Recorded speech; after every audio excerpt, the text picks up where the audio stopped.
Typhoon Gani, known in the Philippines as Super Typhoon Rolly, was an extremely powerful tropical cyclone that made landfall as a Category 5 equivalent super typhoon on Catanduanes in the Philippines and became the strongest landfalling tropical cyclone on record by 1-minute winds, eclipsing the previous record held by Haiyan and Meranti.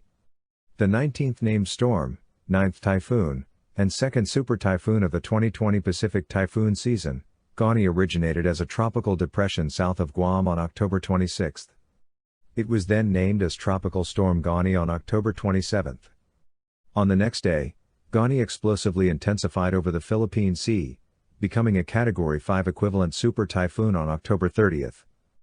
Gani maintained Category 5 strength for over a day, before making landfall on Catanduanes at peak intensity, with 10-minute sustained winds of 220 km per hour, 140 miles per hour, 1-minute sustained winds of 315 km per hour, 195 miles per hour, with a minimum central pressure of 905 hectopascals, bar, 26.72 inches of mercury. It was the strongest tropical cyclone observed worldwide thus far in 2020 and one of the most intense tropical cyclones on record. 2. Following its first landfall, Gani rapidly weakened while it moved over the Philippines. The storm brought severe flash flooding to Legazpi, as well as lahar flow from the nearby Mayon volcano. There were widespread power outages as well as damaged power and transmission lines in Bicol. Crops were also heavily damaged. Over 390,000 out of 1 million evacuated individuals have been displaced in the region. Due to the extreme wind speed of the typhoon, 2 evacuation shelters had their roofing lost. Debris and lahars had also blocked various roads, as well as rendering the Basud Bridge impassable.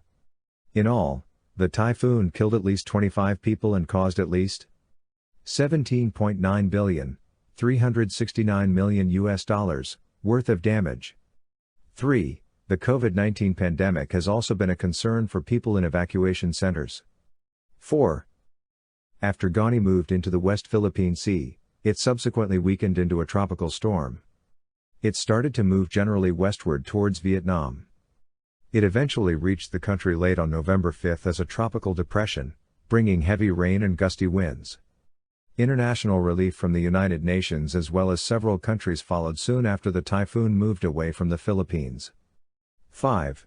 Rolly will be retired and will be replaced with a new name for a future typhoon season. After Typhoon Malave devastated the Philippines, the Japan Meteorological Agency, JMA, announced the formation of a new tropical depression in the Pacific Ocean, west of the Mariana Islands, on October 27.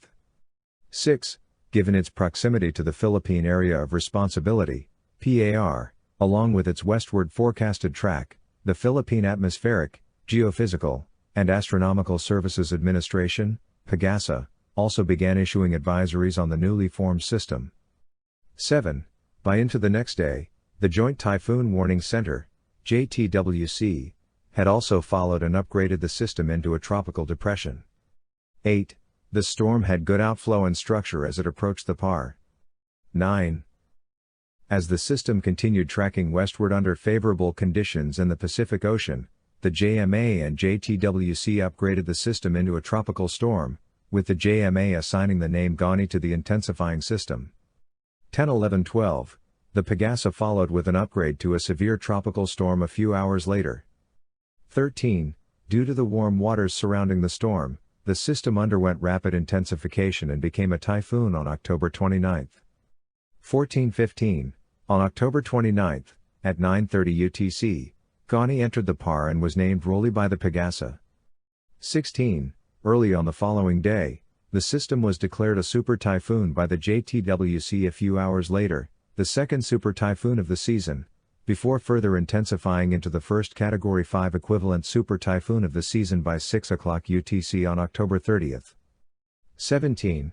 After undergoing a brief eyewall replacement cycle on October 31, which is a typical process for a storm of such high intensity. 18. It resumed intensifying, with the JTWC, JMA, and Satellite Analysis Branch 19, all assessing Dvorak technique T numbers of 8.0, the highest on the scale. On this basis, The JTWC estimated 1-minute sustained winds of 315 km per hour, 195 miles per hour, tying with Haiyan in 2013 and Morandi in 2016 as the highest reliably estimated in the Eastern Hemisphere. Meanwhile, the JMMA estimated a central barometric pressure of 905 hectopascals, umbar, 26.72 inches of mercury, for the storm. 2021-22. At 1800 hours UTC, 2 o'clock PHT November 1, hours before Ghani's first